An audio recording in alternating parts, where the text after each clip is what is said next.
प्रश्न, ठाकुर जी को गर्मी में कौन सा इत्र लगाते हैं?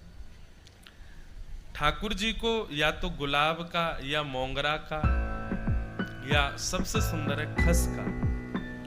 खस का इत्र ठाकुर जी को ग्रीष्म काल में बहुत सुख देता है। हमारे गिरधर लाल जी तो खस की टाट में रहते हैं।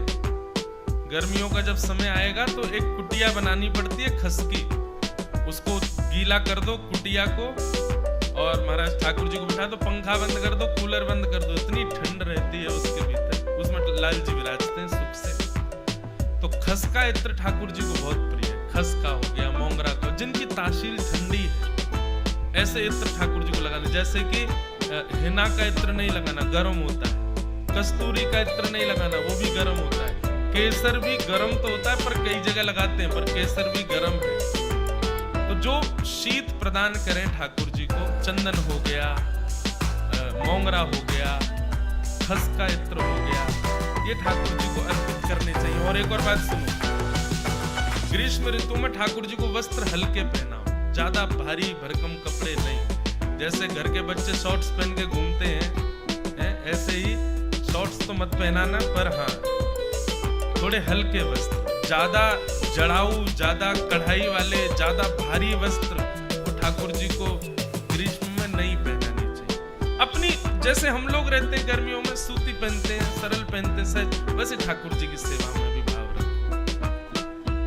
गरम वस्तु जो भी हो वो ठाकुर जी से दूर हो। एक तो वो 9 तपा आते हैं ना, जो भयंकर गर्मी के दिन होते हैं, जून में आते हैं, कभी जुलाई में आते हैं, जून में ही आते हैं, 9 तपा बोलते हैं। उनमें तो हमारे ब्रज में तो ऐसा है कि ठाकुर जी के आगे फुब्बारा चलाया जाता है, मोंगरे के बंगले बनाए जाते हैं, गुलाब के मोंगरे के बंगले, इतना ठंडक रखी जाती है ठाकुर जी के पास।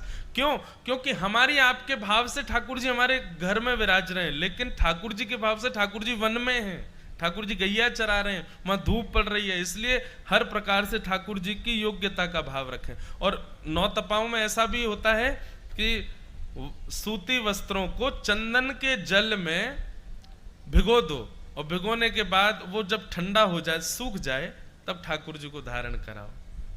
कई बार तो गीले वस्त्र ही पहना दो ठाकुर जी, इतनी गर्मी पड़ रही है महाराज, गीले वस्त्र में ही ठाकुर जी घूम रहे हैं। कभी फुब्बारे लगा दो ठाकुर जी को। गर्मियों का सुख, गर्मियों में सबसे ज्यादा सुख मिलता है सेवा में। क्यों? ठाकुर जी के मालाएं कम हो जाती हैं, वस्त्र कम हो जाते हैं, तो अंग का दर्शन होता है, छाती दिखेगी, गर्भ दिखेगा, भुजा दिखेंगी। हमको तो हमारे लाल जी, ये जो पीछे दर्शन है, ये शीतकाल का दर्शन है, या स्क्रीन में जिनको दिख रहे होंगे, ये भी होली के दर्शन है।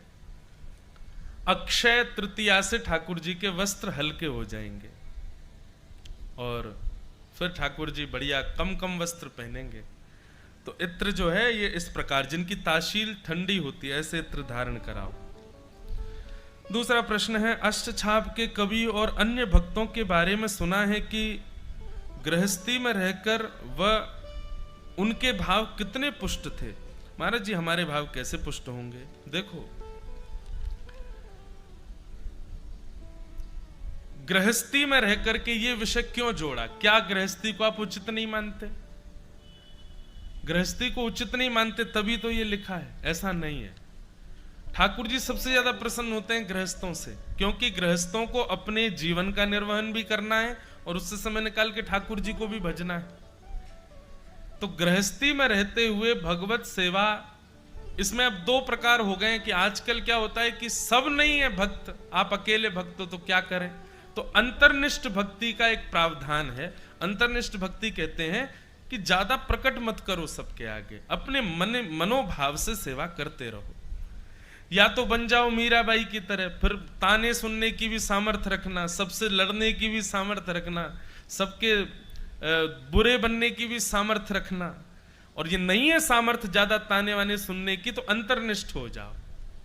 अंतर्निष्ठ का मतलब होता है जिस प्रकार किसी से हम प्रेम करते हैं लेकिन हम उसको कभी बताते नहीं, एक तरफा प्रेम, कभी उसको प्रकट नहीं करते, कभी उसको जाहिर होने नहीं देते, कभी उसको पता लगने नहीं देते। ठीक वैसा प्रेम आपका ठाकुर जी के प्रति, उसको किसी को पता मत चलने दो, अंदर ही अंदर उस भाव को निर्मित करते रहो। श्री भक्त